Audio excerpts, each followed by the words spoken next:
Buenas Pues noches. Álvaro, ¿cómo estás? Me Bien, preguntaban cuándo vos. va a ser la consulta.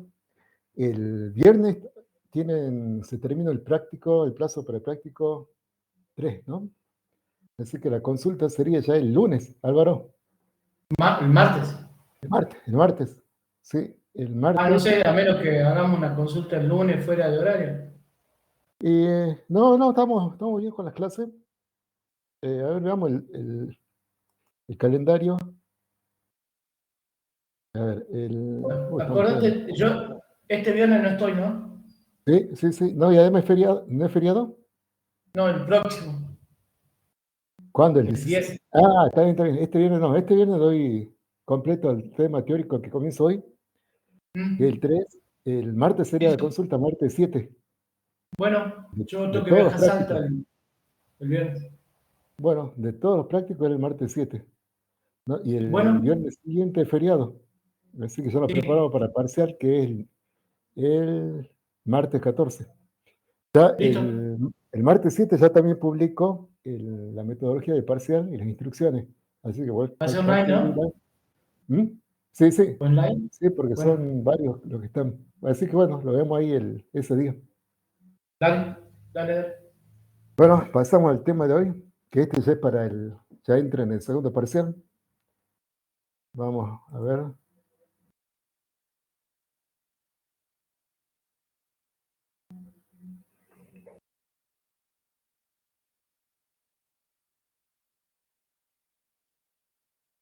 Ya les comparto pantalla.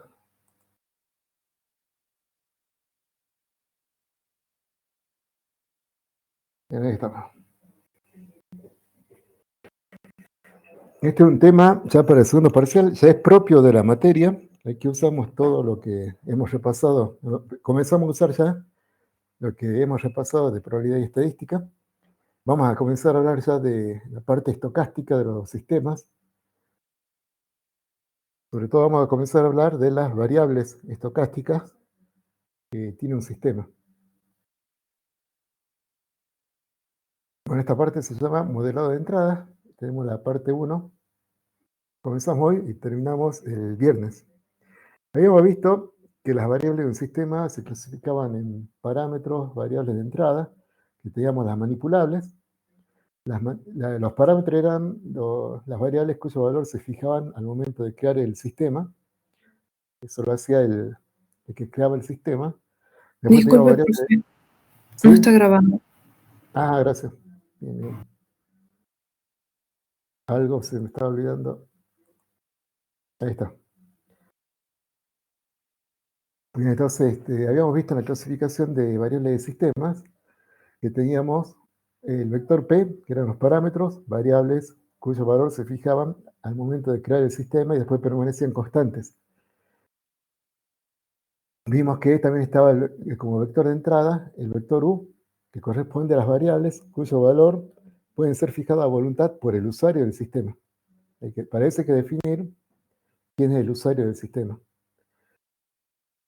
El resto de las variables eran variables de perturbación, que eran el vector D, que no están manejadas por el usuario, sino por otra persona o por la naturaleza, o por otro sistema, pero no están al alcance del usuario. Hemos visto también que una vez que entran esas variables, los valores de esa variable al sistema, desencadena un proceso cuyos resultados son las variables I, las variables de salida, que están gobernadas por el sistema. Internamente tenemos las variables I, que no entran ni salen del sistema, y de las variables I hay un subconjunto que es de interés, que son las variables de estado, que hemos visto que tenían la característica de que había que inicializarlas, porque su valor depende de la historia del sistema. Bien, ese era el repaso, y nos vamos a concentrar en las variables de tipo D, que, que no son manipuladas por el usuario. Entonces nosotros cuando tenemos que hacer un simulador, que habíamos hecho una equivalencia con un programa informático de este sistema, bueno, el simulador va a ser un programa informático también. Y cuando hicimos la equivalencia con el programa informático, vimos que los parámetros eran las constantes del programa, que U eran las variables que ingresa el usuario del programa y que I eran las variables que devuelve, que calcula el programa. En cuanto a las variables D, que el programa no se las puede pedir al usuario, se les tiene que pedir a alguien. Bueno, ese es el problema que tenemos que resolver ahora. ¿A quién el simulador va a pedir estas variables D? Que no se las puede pedir al usuario. Por lo tanto, estas variables va a haber que modelarlas. Y eso es lo que vamos a hacer ahora.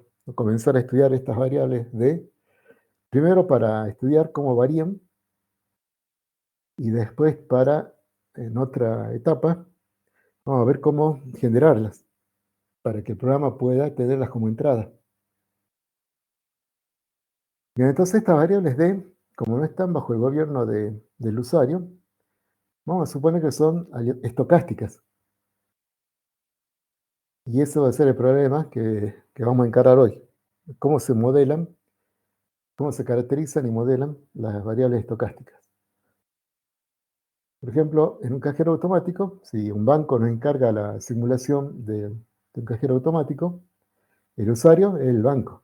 Entonces, todas las variables del cajero que maneje el banco serían datos para nuestro programa. Y con eso no tendremos problemas. El programa se lo solicita a quien represente al banco. El objetivo de la simulación sería determinar cuándo se debe recargar el cajero.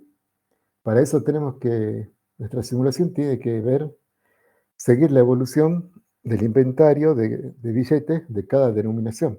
Desde que se carga, tiene que simular a ver cómo se va agotando la cantidad de billetes que tiene almacenado el cajero, para que el banco pueda determinar y decidir cada cuánto tiene que mandar un camión y hacer la recarga del cajero. Entonces, el objetivo del simulador va a ser determinar cuándo se recarga. Así que una variable importante va a ser la cantidad de billetes de cada denominación que tiene el cajero en cada momento. Bueno, eso lo va a tener que tener en cuenta, calcular nuestro programa. Como el usuario del banco, nuestro programa va a contar como datos todo lo que el banco pueda fijar, ¿no? Cada vez que necesite un dato que lo tiene que suministrar el banco, simplemente le pide al usuario del simulador, que sería un representante del banco, que ingrese el valor que necesita. Pero hay otro grupo de variables que necesita el programa que no están bajo el dominio del banco. Y esas son las variables del tipo D. ¿Qué cosa no está bajo el dominio del banco? Bueno, el banco no sabe el tiempo entre arribos de clientes al cajero. Es una variable que no la maneja, pero es importante para nuestro simulador. Tenemos que saber cada cuánto llegan los clientes. Otra cosa que no maneja es el tipo de operación que van a hacer los clientes. Si van a hacer una extracción, un depósito, una consulta. Entonces, eso tampoco lo maneja el banco, pero el programa nuestro lo necesita como dato. Otra variable que no conocemos, el tipo D, el monto de cada operación. Tampoco, tampoco lo conocemos. El banco no lo puede determinar. Para el banco eso es aleatorio. Y así, bueno, puedo citar más ejemplos.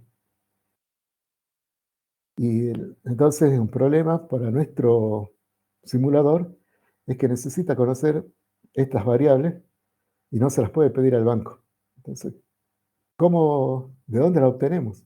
¿Cómo la obtenemos esta variable para poder hacer el cálculo de cómo se va agotando el inventario de billetes de cada denominación que tenemos en el cajero? Ese es el problema que tenemos que resolver. Otro ejemplo, aquí un simulador de vuelo que se emplea para capacitar a los pilotos de aviones. Todos los pilotos tienen que tener obligatoriamente una capacitación, horas de vuelo en el simulador. Es una cabina, esta blanca que está a la derecha, suspendida con amortiguadores, y dentro de la cabina blanca está toda esta cabina que reproduce exactamente la cabina de un avión, con pantallas para mostrarle a los pilotos exactamente lo que verían en un avión. Y incluso se reproduce el movimiento del avión con estos amortiguadores. Entonces el piloto vive toda la experiencia mientras se está capacitando. Con este tipo de simuladores, los usuarios serían los pilotos. El objetivo es capacitar a los pilotos. Y bueno, entonces todo lo que el programa nuestro necesite que sea fijado por los pilotos, no es problema porque el piloto lo va a ingresar, que el usuario va a mover los botones de la cabina, va a mover las palancas, y eso van a ser datos que ingresan a nuestro programa, que va a hacer los cálculos para simular el vuelo. Pero hay otras variables que también necesitamos en el simulador que no se la podemos pedir al piloto, porque no es decisión de él. Y esas son variables del tipo D. ¿Qué variables? Cantidad de pasajeros que hay en un vuelo. No sabemos si va a estar lleno, si va a estar a la mitad. El peso de cada pasajero, una variable importante para nuestro simulador. El peso de cada equipaje. No tenemos el piloto incapaz de suministrar eso a nuestro simulador, pero necesitamos para hacer los cálculos. Así que de alguna forma tenemos que obtener estos valores. Ahí está, entonces, dos ejemplos que plantean la necesidad de lo que vamos a ver. Entonces, lo que vamos a ver es cómo modelar, caracterizar este tipo de variables, las variables D, y cómo modelarlas. Para eso vamos a hacer uso de herramientas de estadística.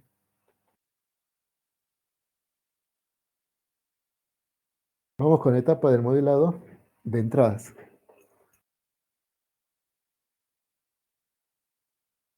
Son 4 etapas que la vamos a seguir para hacer el modelado de cada variable del tipo D. Esto se aplica para cada variable del tipo D, ¿no? Por ejemplo, para los tiempos entre ruedas de clientes hay que aplicar estas 4 etapas. Para los montos de cada operación hay que aplicar de nuevo estas 4 etapas. Primero comenzamos con la colección de datos, lo que significa ir al sistema real y tomar mediciones de esa variable del tipo D. Después hay que identificar la distribución que gobierna esas mediciones que tomamos, la distribución probabilística. Tercero, hay que identificar los parámetros de la distribución que hemos identificado como representativa de las mediciones. Y por último hay que evaluar si esta distribución, ya con los parámetros ajustados, ajusta correctamente a las mediciones que hemos tomado. Entonces son las 4 etapas que hay que seguir por cada variable del tipo D. Y es lo que vamos a ver hoy, vamos a comenzar a ver hoy estas etapas.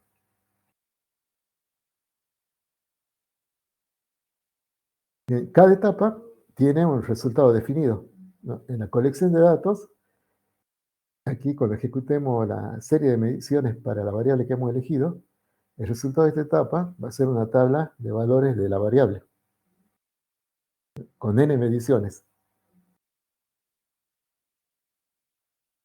Entonces, de esta etapa salimos con una tabla de mediciones de la variable de interés. Con esos datos, con esa tabla, ingresamos a la parte de identificación de la distribución y vamos a salir con el tipo de distribución que gobierna a esa variable. Entonces, si es una variable continua, vamos a obtener una función f, que era la función de densidad de probabilidad.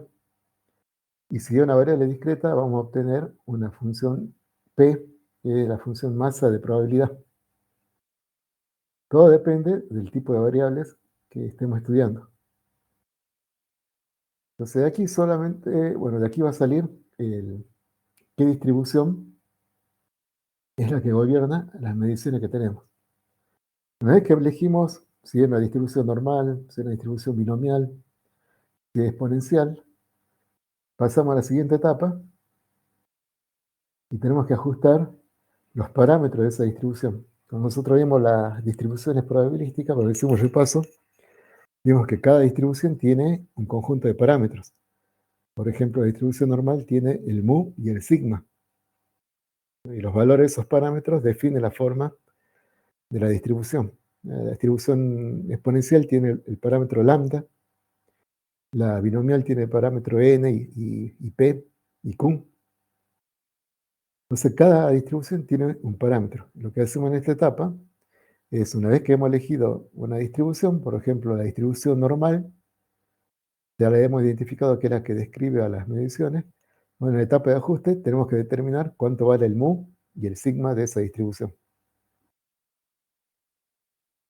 Una vez que salimos de esta etapa, ya tenemos la distribución ajustada y la sometemos a una serie de pruebas estadísticas para ver si realmente modela correctamente a las mediciones que hemos tomado. Y de allí sale como resultado la distribución probabilística que gobierna a nuestra variable. Bueno, esas son las 4 etapas y los resultados que tienen las 4 etapas. Vamos a ver ahora etapa por etapa cómo se hace todo eso.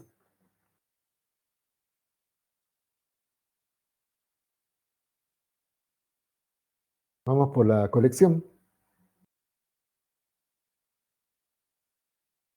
En la colección tenemos que ir y tomar mediciones.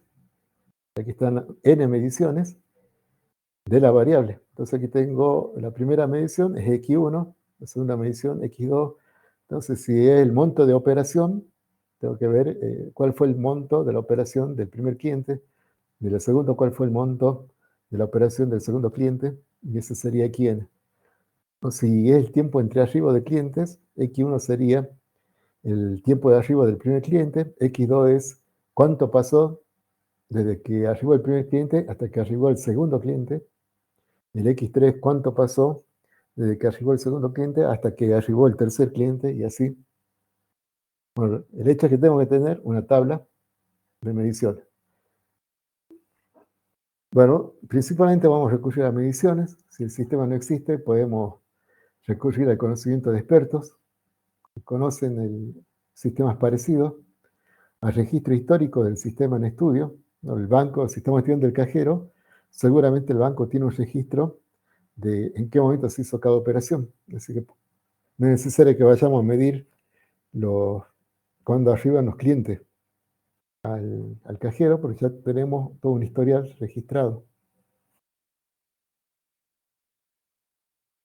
¿Qué tipo de variables hay? Pueden ser tiempo entre eventos, duraciones, cantidades. Esas son las variables que podemos medir. La cantidad de mediciones va a depender del nivel de confianza que necesitemos en la etapa de evaluación. Esto tiene que ver con el intervalo de confianza, que lo vamos a dejar para más adelante en la materia. Por ahora, sabemos que tenemos que tomar una decisión sobre cuántas mediciones hay que tomar. No pueden ser muy pocas, porque si no va a ser poco representativo. Bien, entonces, esta parte es el problema de la estadística. Tiene que determinar de qué tamaño tiene que ser la muestra, cuánto tiene que valer n, para que la muestra sea representativa. Es todo un problema esta parte de la medición. No solamente hay que definir la cantidad de mediciones, sino también cuándo. ¿En qué momento voy a tomar estas mediciones? No es lo mismo que la tome a la mañana o al mediodía o a la tarde en el cajero. Me va a dar distintas distribuciones. Entonces tengo que decidir cuándo también tomo esas mediciones. Pues es todo un problema de estadística. No lo vamos a concentrar aquí. Vamos a pasar a la otra parte, que es ya donde ustedes trabajarían. El estadístico le da la muestra que tomó. Y ahora el problema de ustedes, la segunda etapa, que es la identificación. También van a trabajar con el estadístico, pero ya también ustedes tienen una gran responsabilidad aquí. Aquí tienen que tomar la tabla de mediciones y si es una variable continua, tienen que seleccionar una distribución de densidad, una F, que la represente esas mediciones. Y si es discreta, tienen que elegir una variable, una función de masa de probabilidad que represente esas mediciones. Bueno, ¿cómo se hace eso?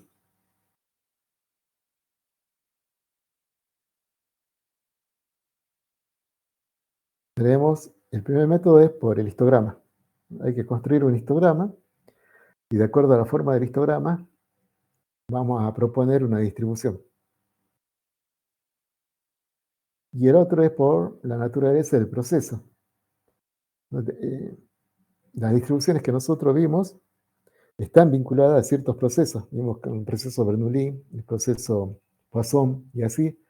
Cada distribución fue desarrollada para representar un proceso determinado. Entonces también es una guía para elegir la distribución adecuada.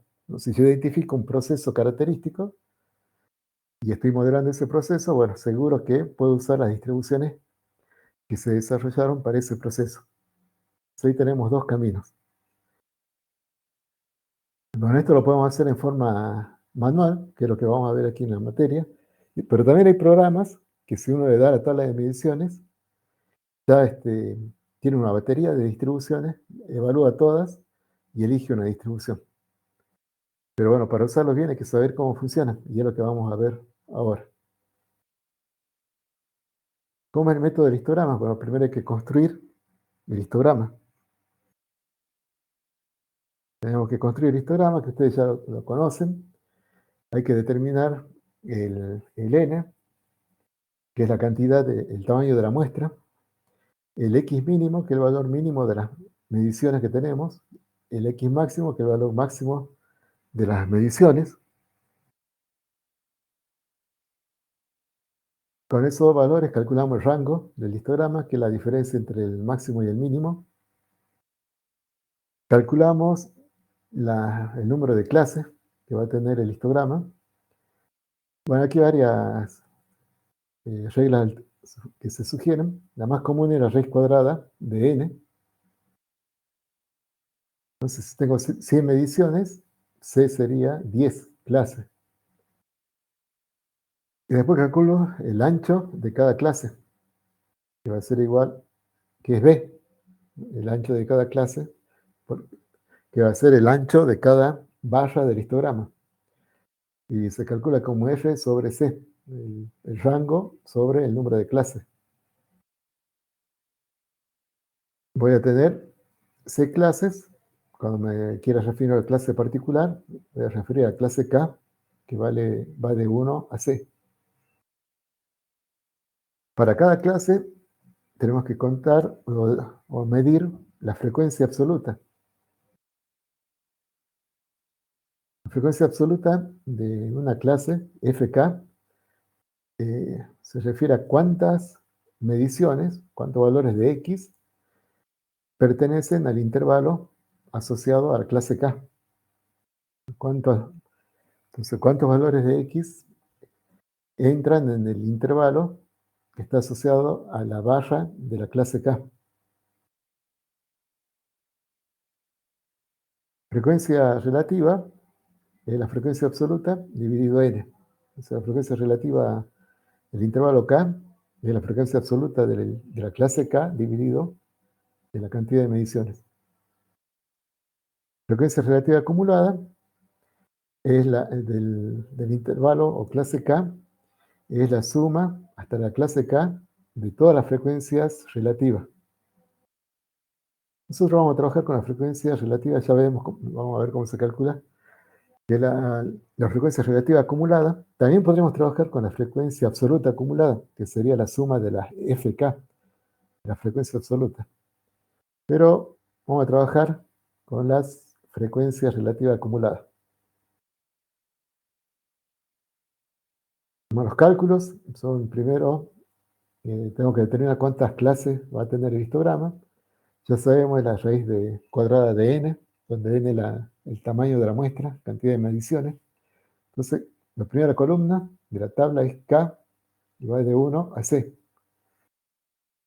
Segunda columna, vamos a colocar el límite superior del intervalo asociado a la clase K.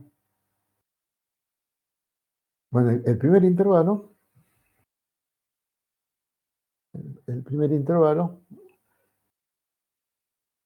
aquí, el último intervalo, Vamos a colocar X máximo para evitar el error de redondeo, ¿no? Porque vamos sumando el B. Entonces, para evitar el error de redondeo, el último límite superior es el X máximo. Bueno, aquí tenemos las clases del 1 al C y representan en realidad intervalos de la variable.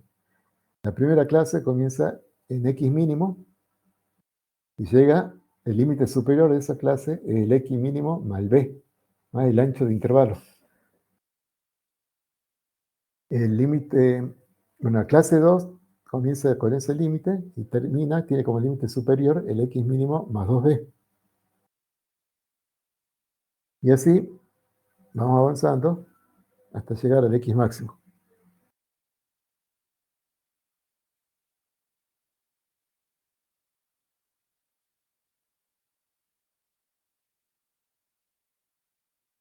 Bien. Ahora vamos con la frecuencia. ¿Cómo se calcula la frecuencia absoluta? Tengo que ver de mis mediciones cuántas mediciones pertenecen al intervalo de la primera clase. O sea, cuántas mediciones están entre X mínimo y X mínimo más B. Inclusive. Entonces, después, eso sería la frecuencia absoluta para la clase 1. Después tengo que ver cuántas mediciones caen en el intervalo X mínimo más B a X mínimo más 2B. Y esa sería la frecuencia absoluta del intervalo 2. El control, si sumo toda la frecuencia absoluta, me tiene que dar n. Tiene que ser igual a la cantidad de mediciones que tengo. La frecuencia relativa las tomo como la frecuencia absoluta dividido n.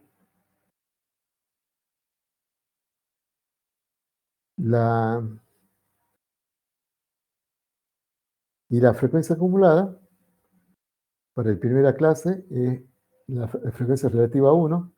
Para la segunda es la frecuencia acumulada del 1 más la frecuencia relativa del 2. Y así voy sumando las frecuencias relativas. Si todo está bien, la frecuencia acumulada de la última clase es 1. Entonces en Excel es fácil porque tengo que ir acumulando el valor de frecuencia relativa. Entonces sería la acumulada anterior más la nueva frecuencia relativa.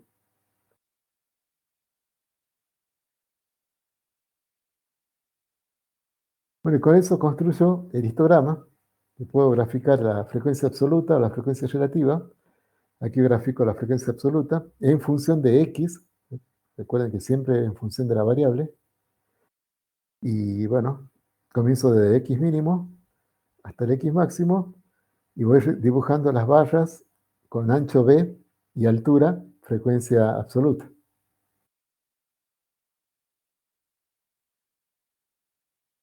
Y ya tendría el histograma. Una vez que tengo el histograma, ahora viene el problema que queríamos resolver. Es cómo me ayuda esto a identificar la distribución de probabilidad. Bien, la forma del histograma la tenemos que comparar con la función de densidad de probabilidad, si una variable continua.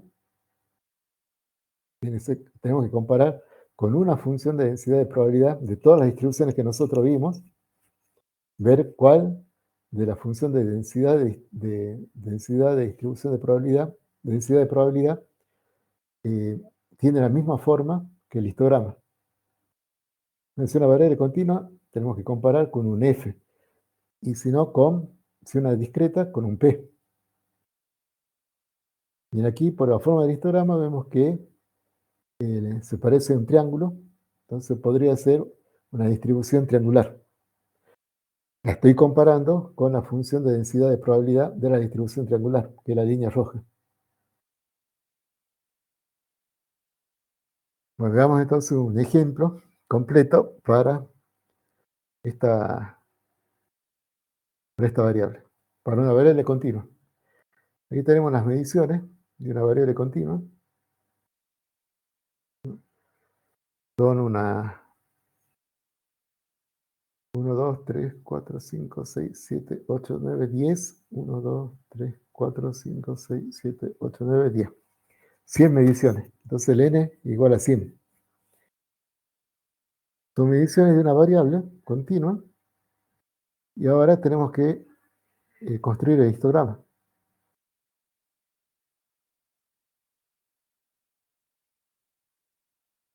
Tenemos la tabla. El X mínimo hay que buscar. Con Excel es fácil porque esto lo ordenamos en una columna y buscamos con la función min, encontramos el valor mínimo, que sería el 001. El X máximo, otra vez con la función máximo de Excel, max, encontramos el valor máximo, que es el 1, el 11.96. Con eso calculo el rango, ¿no?, que era el máximo menos mínimo. Calculo cuento el número, el tamaño de la muestra, es 100. Calculo la clases, es 10, raíz cuadrada de 100. Y calculo el ancho del intervalo, es el R dividido C. Se me da 1.195. Ya tengo todos los datos para el histograma. Y ahora tengo que contar las frecuencias absolutas que caen en cada intervalo. Entonces, aquí armo la tabla. Tengo 10 clases. Fijo los límites de las clases, los límites superiores, que era comienzo con el X mínimo más el B, eso me da 1.205. Después le sumo B a ese valor, tengo el otro límite superior, le vuelvo a sumar B y así. Y en el último directamente coloco el valor máximo para evitar errores de redondeo. Y después cuento a ver cuántos valores caen entre el X mínimo, que era 0.01, y 1.205 inclusive. Bueno, cayeron 37 valores en ese intervalo. ¿Cuántas mediciones tengo en el otro intervalo? 26. Bueno, y así determino las frecuencias absolutas. Si sumo, tiene que dar igual que el tamaño de la muestra, que es 100. Y para frecuencias relativas, me queda el dividirlo por 100, porque es el valor de n. Entonces tomo la frecuencia absoluta, la divido por 100, y tengo las frecuencias relativas. Y la acumulada, voy sumando las relativas. La primera es igual, es 0.37 la relativa. La segunda es 0.37 más 0.26, la 0.63. La tercera es 0.63 más 0.18. Y así, hasta que llego a la última, que tiene que ser 1. Bueno, de todo esto, lo más engorroso es determinar las frecuencias absolutas, ¿no? Que lo podríamos hacer colocando todos los valores en una columna, ordenándolo de menor a mayor, y después ver cuántos valores hay entre el límite inferior del intervalo y el límite superior del intervalo que estemos estudiando. Pero bueno, se puede hacer en Excel de una forma más fácil. En el último Excel ya se puede cargar la tabla de mediciones, como la que tengo aquí. Aquí cargué la tabla de mediciones ya en una columna. Y en el último Excel puedo seleccionar la columna X y hacer insertar gráfico y pedirle el tipo histograma. Y ya grafica el histograma. Sin mayor problema, hace el gráfico del histograma. Pero bueno, vamos a hacer aquí en forma manual. Veamos cómo lo hacemos. Aquí tenemos una tabla donde calculamos el n, el número de clase, el X mínimo, todos los parámetros del histograma. Y aquí está la tabla del histograma, ¿no? Está el límite superior del histograma, las frecuencias, la frecuencia relativa y la frecuencia acumulada. Como vemos, cumple con el valor 1, la suma de todas las frecuencias relativas, y la última frecuencia acumulada da 1. Aquí les dejo las fórmulas que usé para hacer el histograma. El n es con contar, todos los valores de la columna X. El C, redondeamos la raíz cuadrada de n. El X mínimo con la función mínimo de todos los valores de X. X máximo con la función máximo de todos los valores de X. El R es la diferencia entre mínimo y máximo. El B es el rango dividido C. Y después, en la tabla del histograma, tenemos bueno, acá es fácil un contador que va incrementando. El límite superior es el X mínimo, es el E4, más el B. Después el siguiente límite superior es el anterior, más el B. Y el siguiente es el anterior, más el B. Hasta ahí es fácil, ¿no? Y el último es el valor máximo de X. No seguí sumando para evitar el error de redondeo. Quedó en E5, que es el valor máximo del X. Para determinar la frecuencia hay varias opciones. También esto se puede hacer con cualquier planilla de cálculo que sea clon de Excel. No es necesario que use Excel. Se puede hacer con LibreOffice, con WPS, con OpenOffice, con Google. Muy bien. Aquí en Excel podemos hacerlo con la función frecuencia, que lo que hace es contar. Yo me pasa los parámetros veamos qué parámetros le estoy pasando, primer parámetro, el rango de los valores de X, y el segundo parámetro, el rango de los límites superiores de las clases, de esto. Entonces,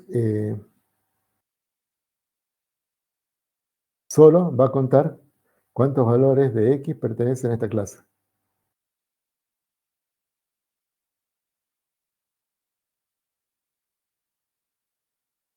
Bien.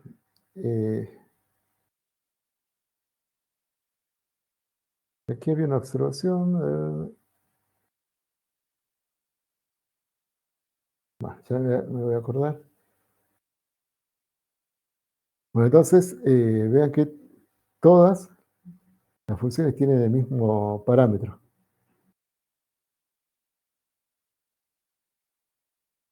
Pero estas son funciones, a ver, quiero ver una cosa.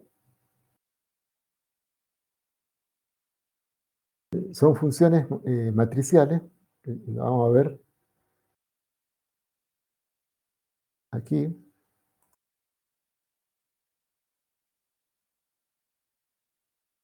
Vamos a abrir el Excel porque quiero mostrar la otra forma de funciones.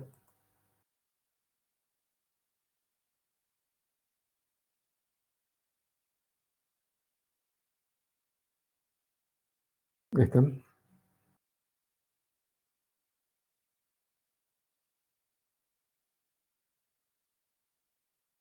Bueno, aquí la tengo con la función contar.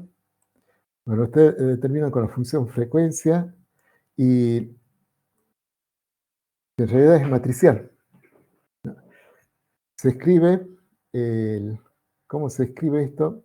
Es la fórmula que les di. Vamos a hacerla. Tienen que escribir esta fórmula, frecuencia, la que tienen ahí en el Excel. Escriben frecuencia, el rango de X, el rango de LS, de los límites superiores.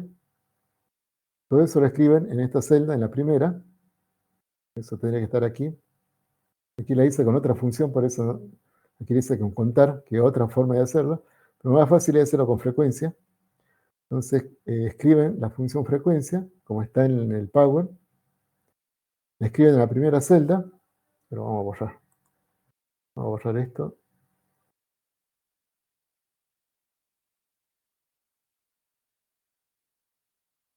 Vamos a borrar todo. A ver si les muestro cómo se hace.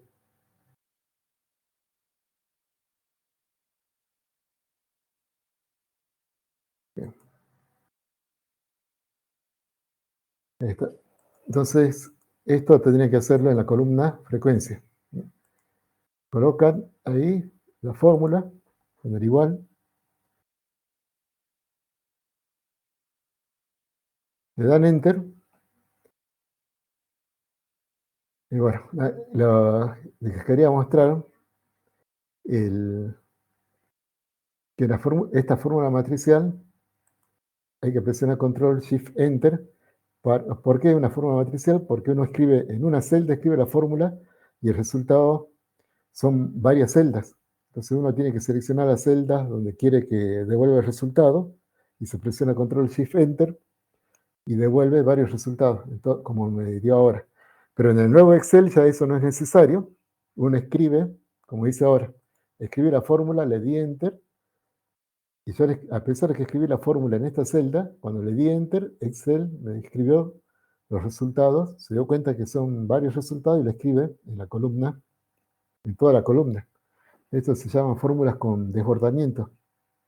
Entonces lo que tengan en el nuevo Excel basta que escriban la fórmula en la primera celda, le den Enter y ya calcula toda la frecuencia. Y vemos aquí, son las frecuencias que coinciden con el otro método que yo tenía, que era el de contar. Lo que no estén usando Excel y no tengan desbordamiento, por ejemplo, el calc de LibreOffice no lo tiene, tienen que hacer el viejo método que es escribir en la primera fórmula.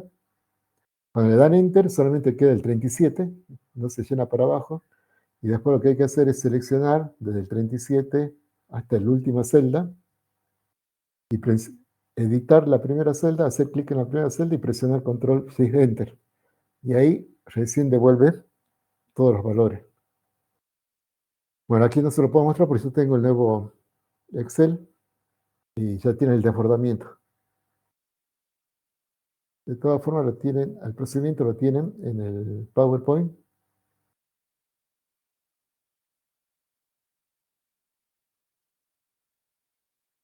Aquí está el histograma que construye. Bueno, para el histograma, le muestro en el Excel de nuevo. Una vez que tienen la tabla del histograma calculado, ya pueden calcular la frecuencia relativa, que va a ser el valor de la frecuencia dividido el n, y la frecuencia acumulada, que primero es la primera frecuencia relativa y después va acumulando. Una vez que tengan la tabla, ya la pueden graficar. ¿Qué van a graficar? El límite superior del intervalo.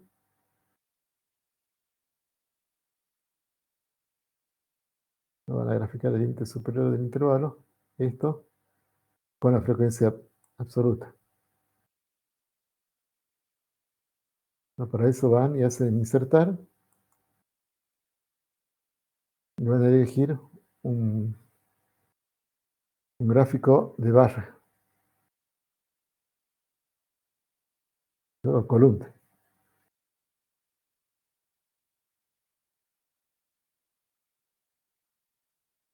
Bueno, y aquí lo van a tener que procesar para que quede como lo tengo aquí. Hay que fijar el ancho del intervalo. Esto le voy a dejar un video en el módulo 4 sobre en detalle cómo se hace este diagrama. Es con el gráfico de barra, pero después hay que formatearlo para que las barras ocupen todo el ancho y quede el histograma. Y la forma fácil, que para controlar si todo está bien, es que vayan y hagan insertar.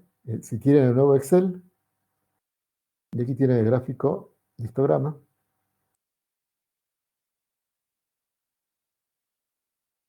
Pero para graficar el gráfico de histograma tienen que seleccionar no la tabla de histograma, sino las variables, las mediciones. Y con las mediciones vamos a insertar y solo va a ser la tabla de histograma y hace el histograma. Y le da el intervalo. Aquí vean algo que es importante. Yo hablé del intervalo del límite superior. Vean aquí este gráfico, hay algo que le quería señalar. El primer intervalo es cerrado por los dos extremos. Es cerrado por la izquierda y por la derecha. Incluye al valor mínimo e incluye al límite superior. El segundo intervalo es abierto por la izquierda, ¿no? Y todos los intervalos sucesivos son abiertos por la izquierda. ¿Por qué? Porque ya el límite, el 1.41 ya fue incluido en el primer intervalo. Entonces hay que abrir por la izquierda. Y es cerrado por la derecha porque incluye el límite superior. El siguiente intervalo es abierto de nuevo a la izquierda porque ya está el límite superior incluido. De ese cuidado hay que tener.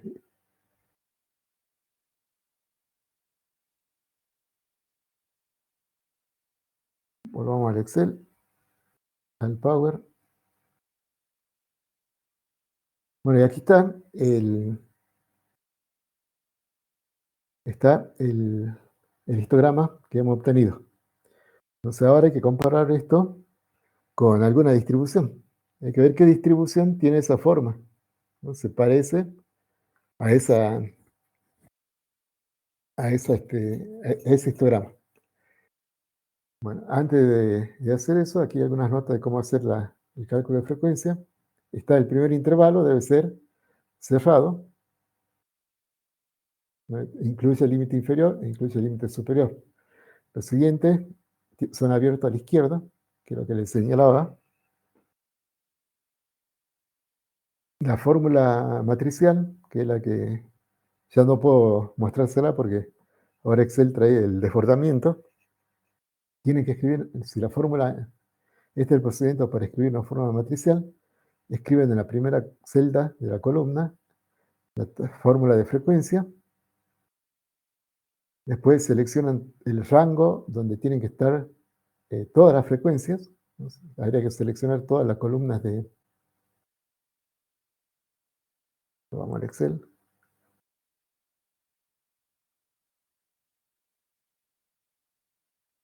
Entonces, ¿a dónde va esa fórmula matricial? Va aquí, ¿no? Ustedes tienen que colocar la fórmula matricial aquí. Voy a escribir una fórmula que no sea matricial porque si no me va a hacer el desbordamiento. Voy a escribir una fórmula cualquiera. Vamos a escribir A2. Bueno, ustedes escriben, venimos bien con el cursor. Ahora vamos, ahí está. Tienen que, escriben ahí en la primera fórmula de frecuencia. Todo esto estaría vacío. Entonces escriben ahí la primera fórmula de frecuencia. Después, una vez que describieron esa fórmula, seleccionan todo el rango donde quieren que vaya el resultado. ¿No? Así. Lo seleccionan. No hagan una copia, sino que seleccionan. Después separan en la primera celda.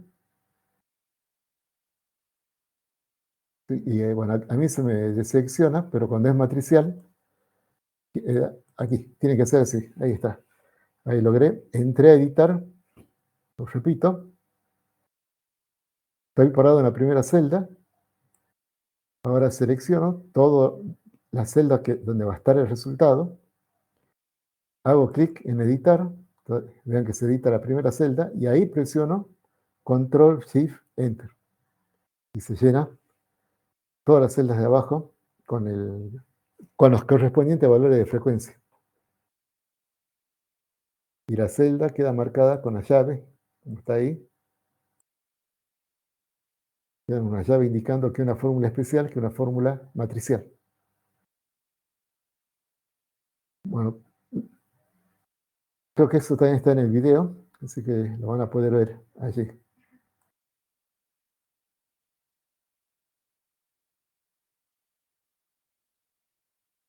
Bien, una vez que tienen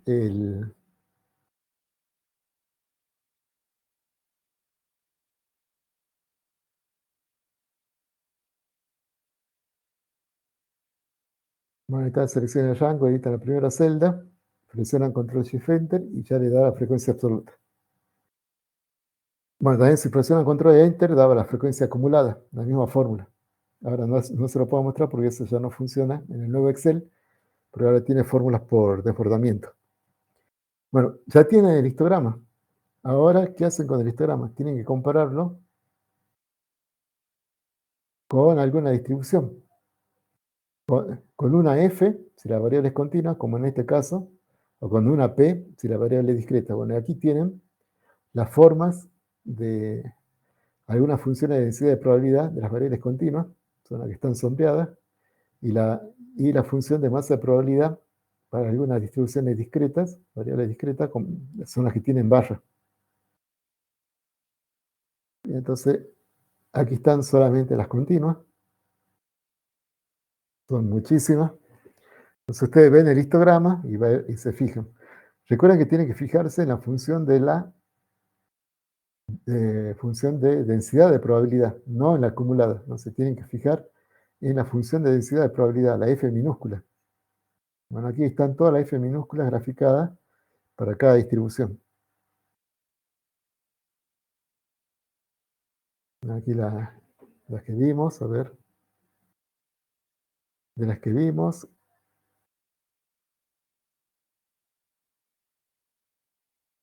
está estas son muchísimas.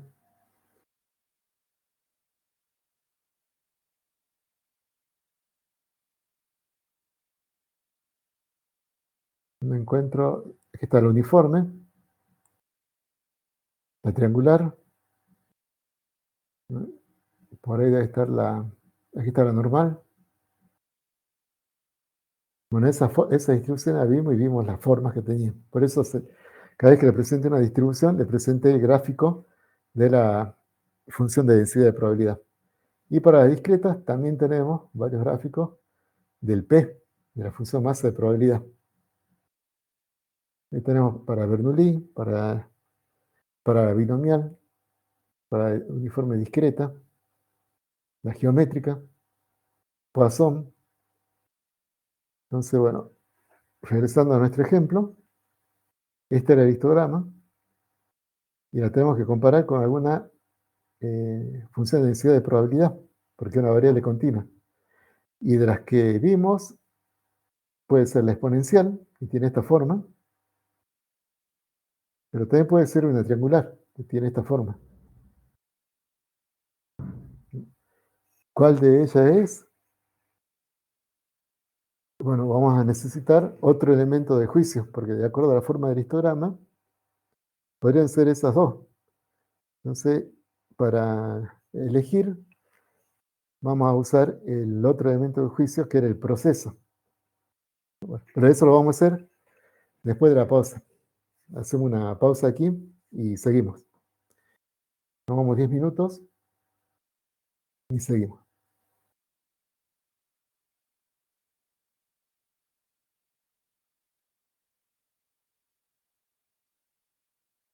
Ah, después te contesto, Ariel, ahí para que quede grabado. Bueno, hacemos la pausa.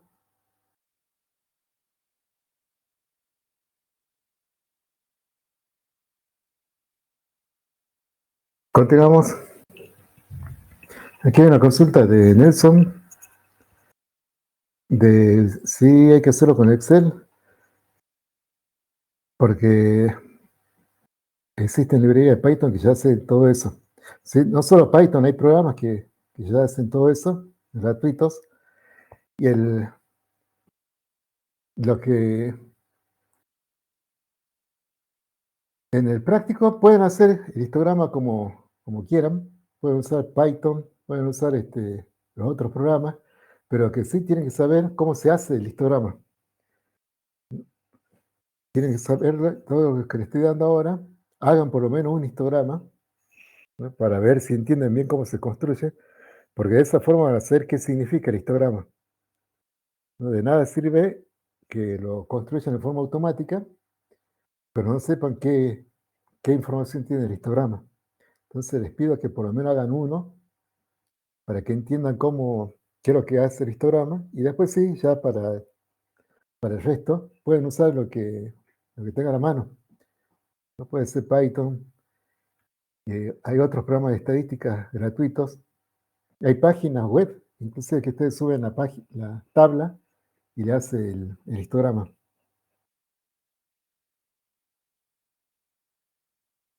Bien, entonces quedamos así. Hagan por lo menos uno en el práctico, hagan uno manual, para que tengan en claro qué hace el histograma y después sí, ya pueden pegar las figuras hechas con lo que tengan a mano.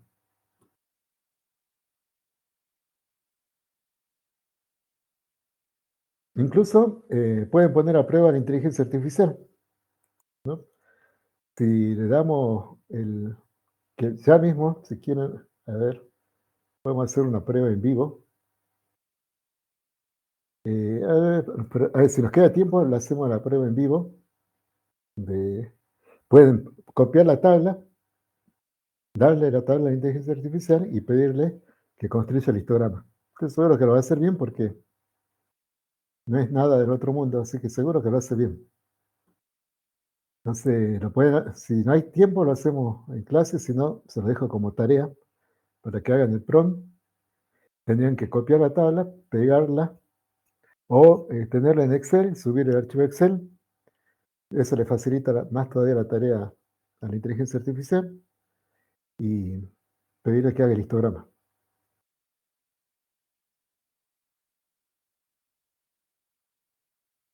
Bien, seguimos. Entonces estábamos en esto, que, que no sabíamos qué distribución elegir, si es la exponencial o es la triangular. Por la forma parece la exponencial, pero también la triangular explica bastante bien. Entonces necesitamos otro elemento de juicio. Y aquí vamos a usar la naturaleza del proceso. Como les decía, cada distribución fue creada para explicar algún proceso. Como lo vimos cuando hicimos el repaso de estadística y probabilidad. No, la binomial modela el número de éxitos en n pruebas independientes con probabilidad de éxito p. Entonces, lo que estamos midiendo es el número de pendrive defectuosos en un lote de n. El seguro sigue la binomial. La geométrica modela la cantidad de pruebas a realizar hasta encontrar el primer éxito en un lote con probabilidad de éxito p. Por ejemplo, la cantidad de llamadas a realizar a un centro de ayuda hasta que atiendan. ¿No? Poisson modela el número. A ver. Poisson modela el número de eventos independientes que ocurren en una cantidad fija de tiempo o espacio. Por ejemplo, número de clientes que llegan a un centro comercial durante una hora o el número de defectos encontrados en 30 metros cuadrados de una lámina de metal. La normal modela la distribución de un proceso que puede representarse como la suma de varios procesos. Entonces, el tiempo de ensamblaje de un automóvil puede representarse como la suma de los tiempos de ensamblaje de las distintas partes. Por lo tanto, se puede modelar con una distribución normal. La exponencial modela tiempo entre eventos independientes o tiempo de proceso sin memoria, donde no se puede inferir el tiempo final del proceso a partir del tiempo transcurrido.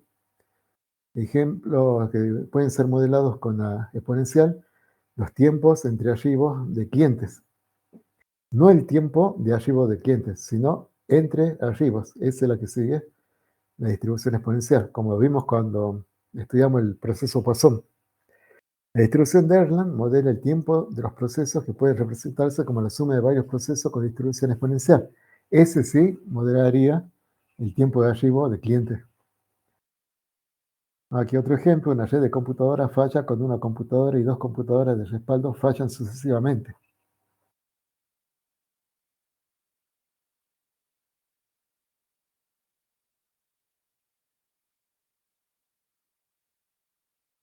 La uniforme modela procesos completamente inciertos, ya que todos los valores de X son igualmente probables.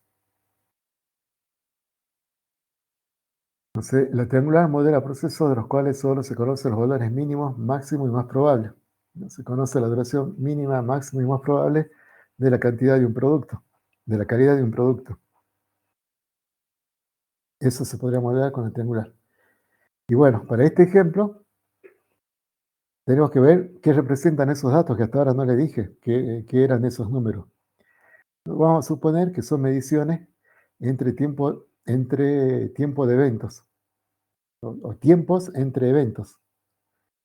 Entonces, si esa es la naturaleza del proceso que estamos midiendo, entre la triangular y la exponencial, tengo que elegir la exponencial, porque esa es la que se diseñó para modelar tiempos entre eventos. Y ahí tengo el elemento que me hace decidir a favor de la exponencial y descartar la triangular.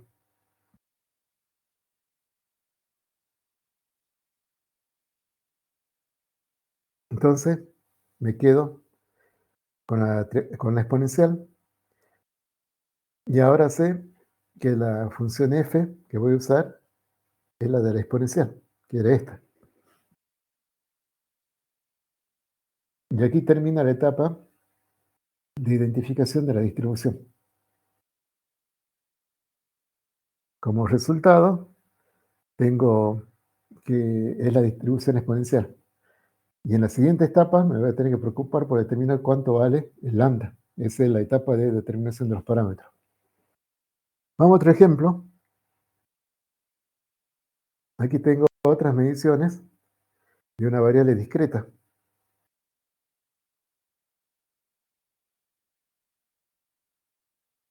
Otra vez, el histograma lo puedo construir con el mismo método que presenté antes. Identificamos el valor mínimo, el valor máximo.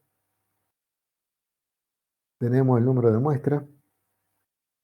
Y ahora el ancho del intervalo, aquí hay que tomar una decisión. Si son pocos los valores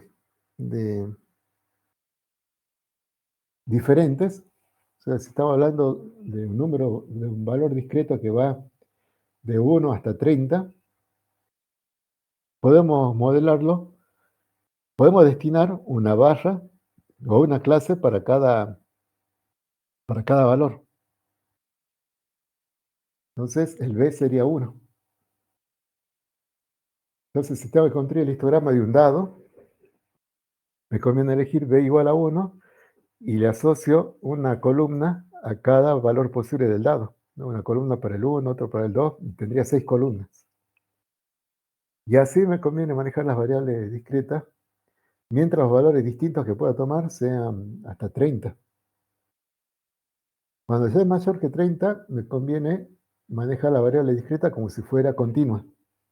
Y ahí sí determinaría un valor de B, como hicimos con la continua, ¿no? Así, calcularíamos el rango y el B sería el rango dividido la cantidad de clases.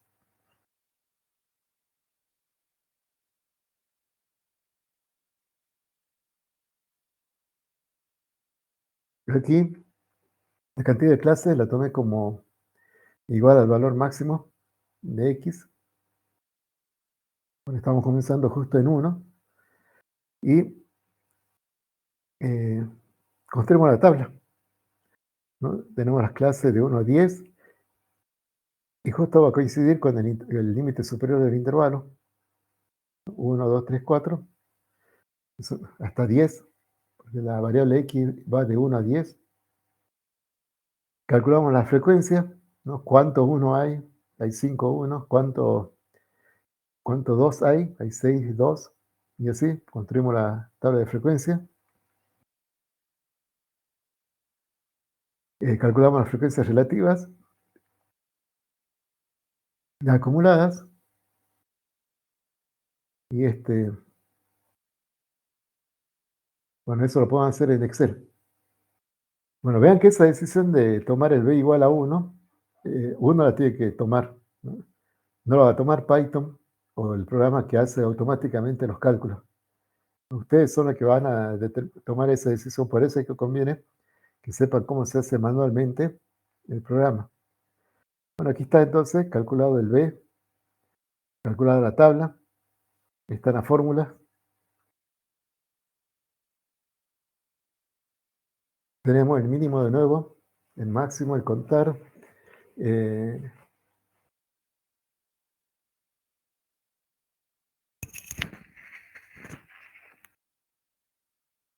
Después tenemos bueno, todo el resto es igual. El límite superior, en realidad va a ser el X ahora, porque estamos tomando una columna por cada X, valor posible de X. Las frecuencias se calculan igual, con la función frecuencia. La relativa es igual y la acumulada igual. Y el gráfico se hace también igual, y aquí lo tenemos. Entonces hay una columna para cada valor observado de X. Ahora tenemos que comparar ese histograma con distribuciones discretas. Tenemos que buscar el P de X. Lo tenemos que buscar entre los diagramas de barra.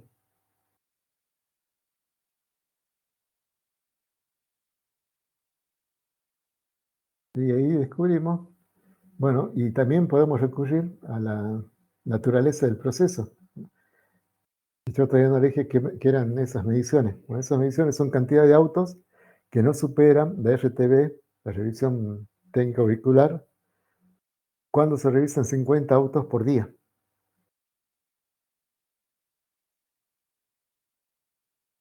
Entonces, en cada día tenemos la cantidad de autos que fueron rechazados por día. Bueno, si es eso,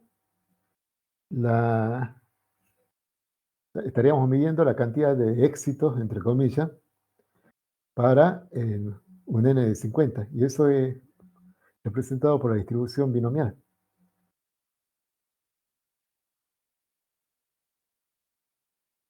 que tiene esa forma.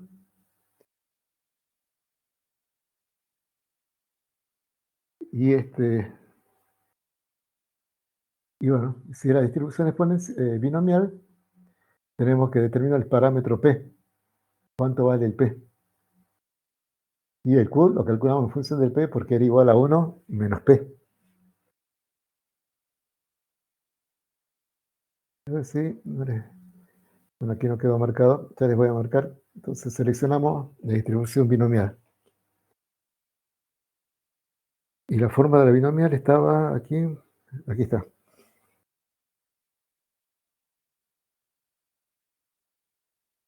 ¿Sí? Es la que tiene la forma del histograma.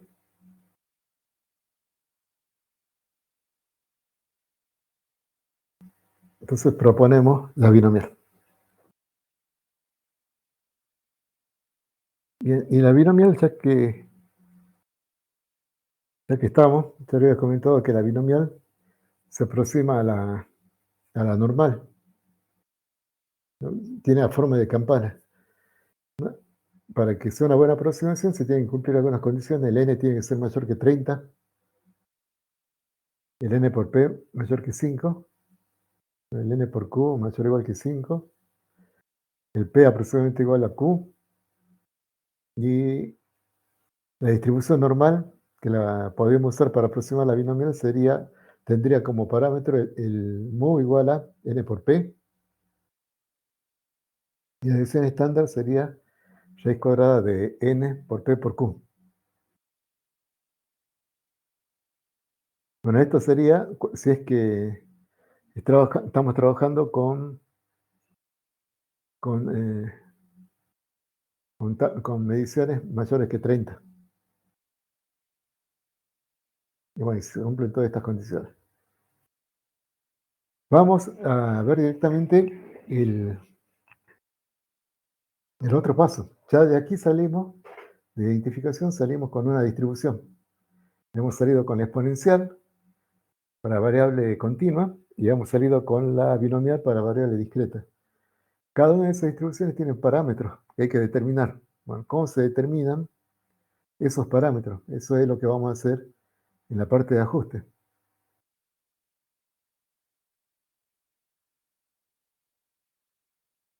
La estimación de parámetros lo podemos hacer por el método de máxima verosimilitud, que es el más exacto, o por estimadores, que es el más fácil.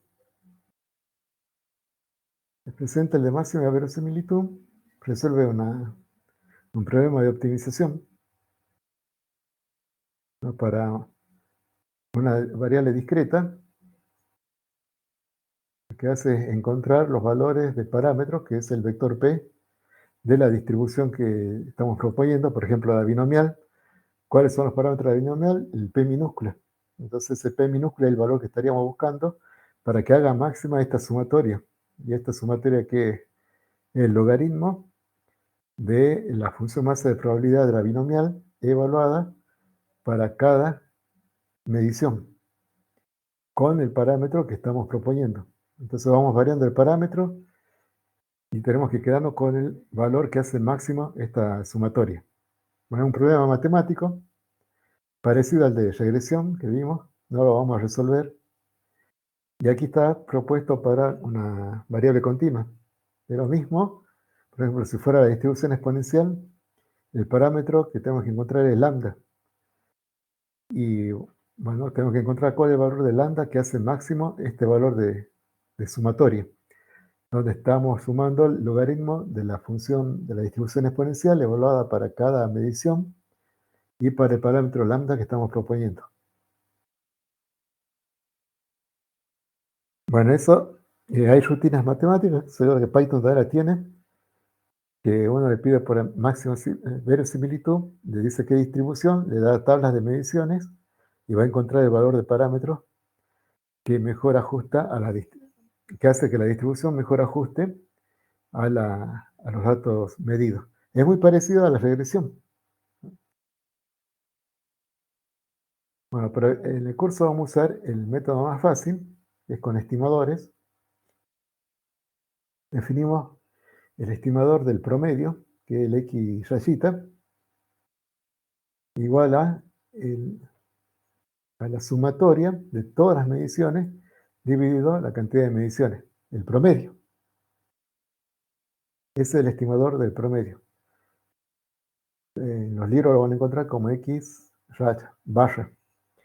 Después aquí en las siguientes presentaciones lo voy a cambiar por XM, X medio, porque así, como no puedo escribir X barra de Excel, vamos a cambiar la nomenclatura y lo vamos a llamar XM, X medio. Pero es el X barra que encuentran en los libros. Y ese sería un estimador de la esperanza de las variables. Cuando el tamaño de la muestra tiende a infinito, ese estimador, el promedio, tiende al valor medio de la variable. Cuanto más grande sea la muestra, mejor es la estimación. Y tenemos un estimador de la varianza poblacional. Bueno, este es de la varianza muestral. Aquí está definido cómo se calcula este estimador que va a estimar la varianza. Es la sumatoria de todas las mediciones menos el valor promedio dividido n-1. También se lo puede calcular como lo que está aquí. Bien. Y esto, que es más fácil de calcular, es la segunda expresión. Y esto es un estimador de la varianza de la distribución. Para un tamaño infinito de muestra, el S cuadrado tiende a la varianza.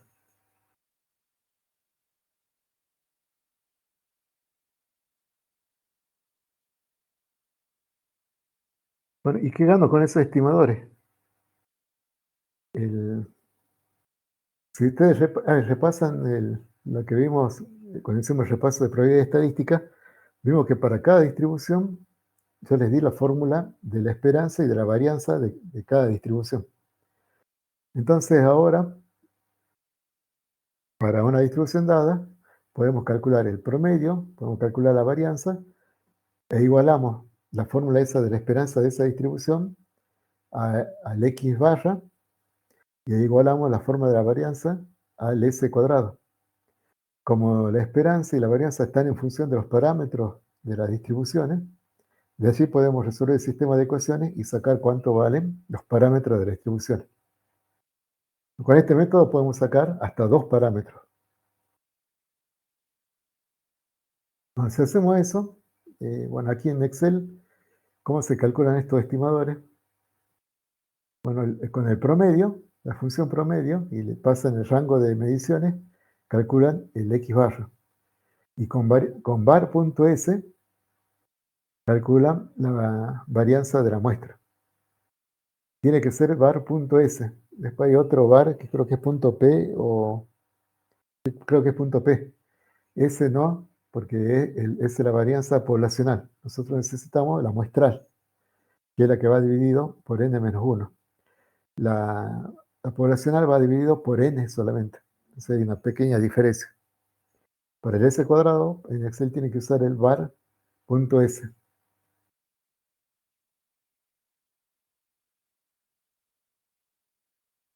Y bueno, aquí está se ha hecho ese trabajo que le decía de igualar el promedio a la esperanza de la distribución y el s cuadrado a la varianza de la distribución para las distribuciones que vimos, y despejando los parámetros, resolviendo ese sistema de ecuaciones, tenemos, para algunas distribuciones, tenemos lo siguiente: el alfa del Poisson es el X promedio. Entonces, si hemos definido que es la distribución Poisson y tenemos que calcular el alfa, lo que hay que hacer es calcular el promedio de las mediciones, y ese es el alfa. Para la binomial que teníamos recién, tenemos que calcular el P.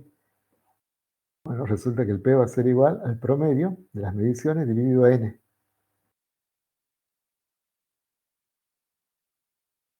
Para la geométrica, el valor de P va a ser 1 sobre el X promedio. Para la exponencial, el lambda va a ser 1 sobre X promedio. ¿No? Para el uniforme, el límite entre 0 y b, el límite superior, está dado por esta fórmula. Y para la normal,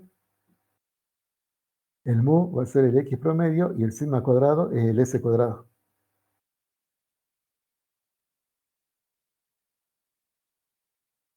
Entonces ya tenemos cómo calcular los valores de los parámetros. Para nuestro ejemplo, teníamos una exponencial. Entonces la exponencial es, el lambda es 1 sobre el promedio. En Excel, ¿qué haríamos? Calculamos primero el promedio de las mediciones y después calculamos el lambda. En fórmula es, el X sería el promedio de todas las X y el lambda sería 1 sobre el promedio.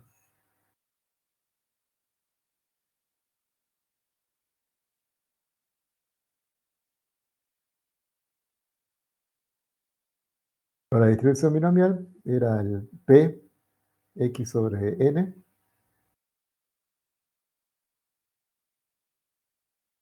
Y aquí va otra vez saco el promedio, calculo el P en función del promedio, con fórmula sería esto. El promedio con la función promedio, y el P, el valor del promedio sobre el N.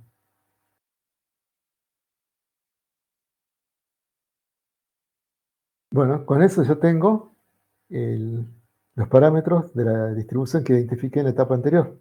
Y ya estaría completa la distribución. Ya tendríamos una exponencial con lambda, a ver, aquí hemos llegado, una exponencial con lambda 0,47, y para otra variable hemos llegado aquí a una binomial con P 0,05. Bueno, pero para estar seguro, pasamos a otra etapa que es la evaluación.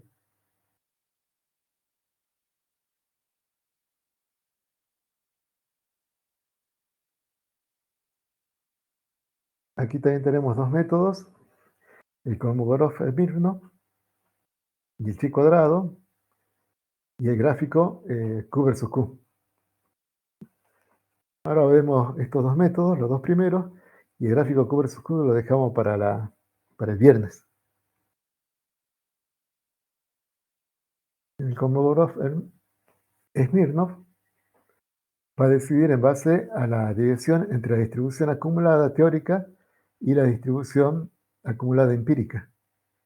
Entonces, para este método, que solamente se lo presento, porque esto lo tienen que haber visto en estadística, nosotros no vamos a hacer esta etapa en la materia por el tiempo que tenemos.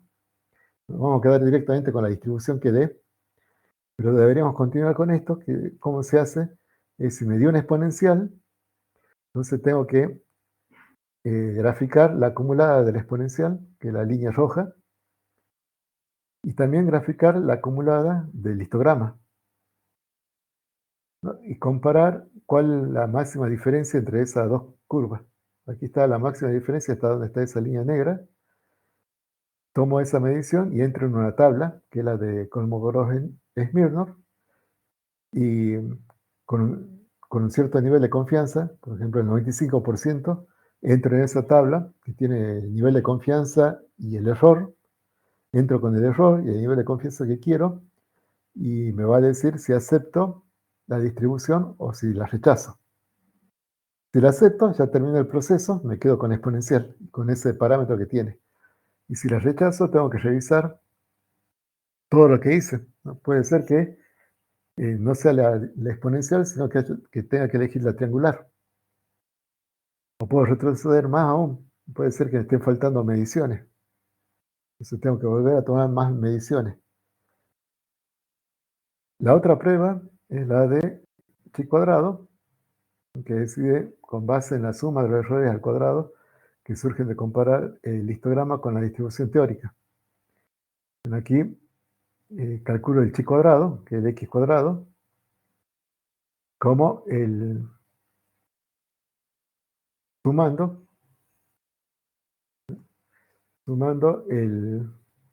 la diferencia entre la frecuencia del histograma y la frecuencia teórica, que me da la exponencial.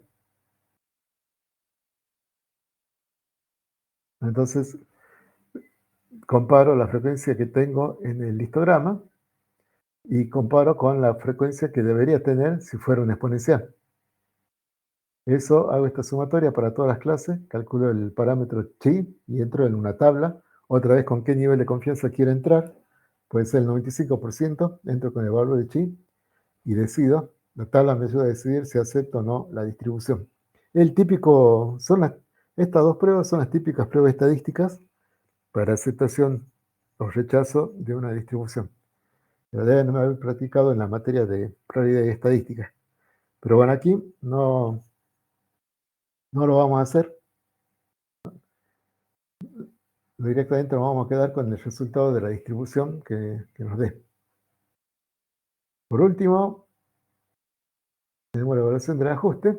Si la muestra es pequeña, se aceptaría cualquier distribución. Si la muestra es grande, las pruebas van a rechazar todas las distribuciones propuestas. Este es un inconveniente, ¿no? Así que esto nos fija el tamaño de la muestra.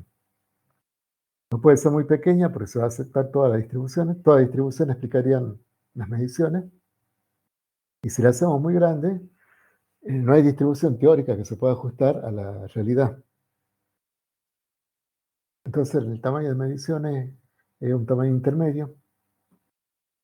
Y después, por lo tanto, las pruebas que hacemos son una guía, un elemento más para tener en cuenta si nos vamos a quedar o no con esas distribuciones que hemos determinado.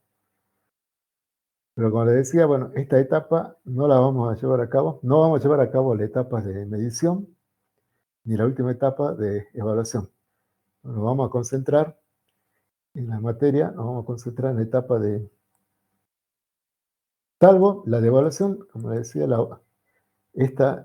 la de evaluación la que vamos a hacer es la del gráfico Q versus Q. No vamos a hacer las otras dos pruebas. Como el PIN no lo hacemos ni chi cuadrado. Vamos a hacer la de gráfico Q versus Q, que es el objeto de la clase que viene.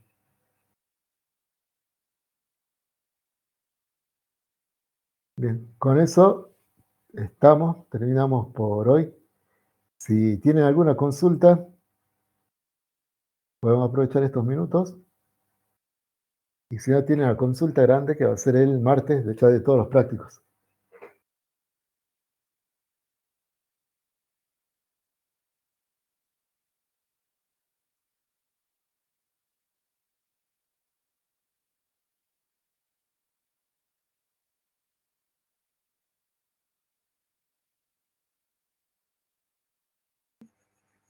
Ariel está escribiendo.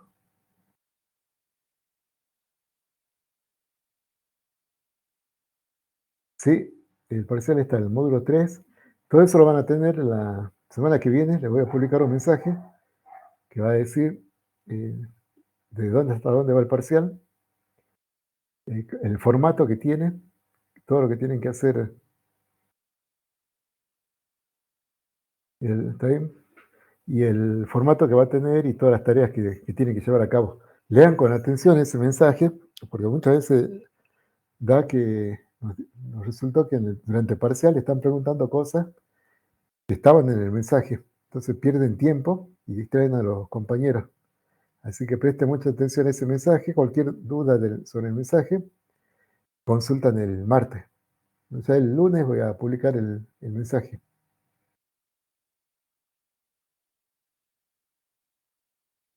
Bien, si no tienen consulta, ¿Profe?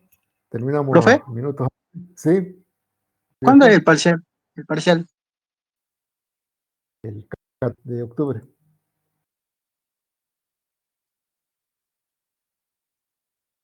El martes 14. Bueno, profe, muchas gracias. ¿Sí?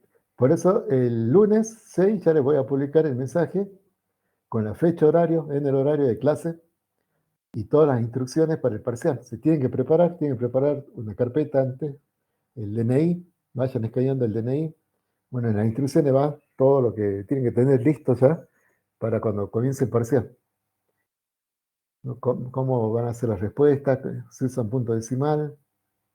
Bueno, todo eso va a estar en el mensaje y cualquier duda, pregunta en la consulta del martes 7. ¿Bien? ¿Alguna otra duda?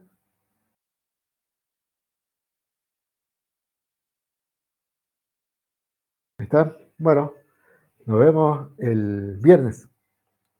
Si repasen todo, necesito que para el viernes tengan ya todo consolidado, lo que es estadística, distribuciones, porque vamos a usar todo. No vamos a usar ya la distribución acumulada, vamos a calcular el inverso de la acumulada, vamos a hacer los gráficos del Q versus Q. ¿Alguna otra consulta?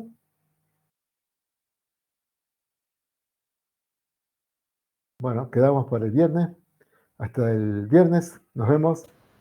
Nos vemos, Enrique. Chao. Chao, nos vemos. Nos vemos, profe. Nos vemos. Hasta luego.